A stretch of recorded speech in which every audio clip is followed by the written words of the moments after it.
So with this play, I think the one thing that was meaningful to me and probably everyone that read it was that this was a true story.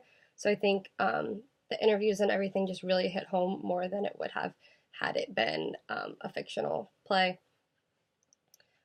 So the aspects, the values that I think are being represented, one is I think change. I think that they researched the story, and told it with hopes that it would change, the politics of not only the town, but America on a larger scale as well. Um, if you look at like Matthew's father, like he was willing to like spare his son's killers, and I think that's a change in the cycle of death that they were probably heading towards. Um, Also, acceptance. I think it obviously highlights the dangers of what happens when people don't accept one another, such as hate crimes and murder. Um, but they also talked about people such as like Jebediah mentioning, how he was struggling, um, like holding his faith and how he was probably, meant that in like a way that he was like trying to accept people, but trying to hold his faith true as well. And like they were struggling with stuff like that.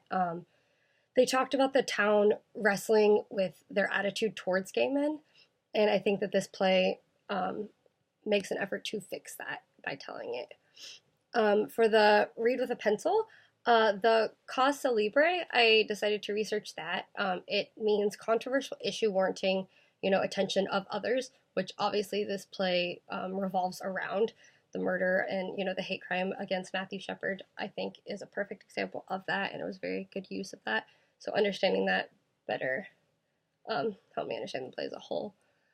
The issue of diversity, the religious prominent figures such as the Reverend and the townspeople showed a lot of disapproval about homosexuals, and Reverend Phelps's protest at the funeral was a prime example of that, and I think that played a large underlying factor of the entire play.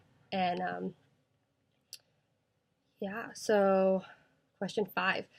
Let me see here. The episodic structure. So I think, by encompassing all of the interviews and opinions that the townspeople had, it was very important to go with this method. It jumps around from the different interviews to the types of media. So a linear storyline wouldn't really have been feasible, I think, unless they told it in, with a fictional story based off of a true event. The early point of attack was needed, I think, because obviously the entire play is based off of this murder. Like I said, without like making up some story, I think the entire thing referenced the murder of Matthew Shepard, and so you couldn't have a late point of attack for that to work, such as like with Esther and George, like that climax that happened, like that was like slow throughout the entire play leading up to things like that. That's the type of play that I think a later point of attack would have worked well on.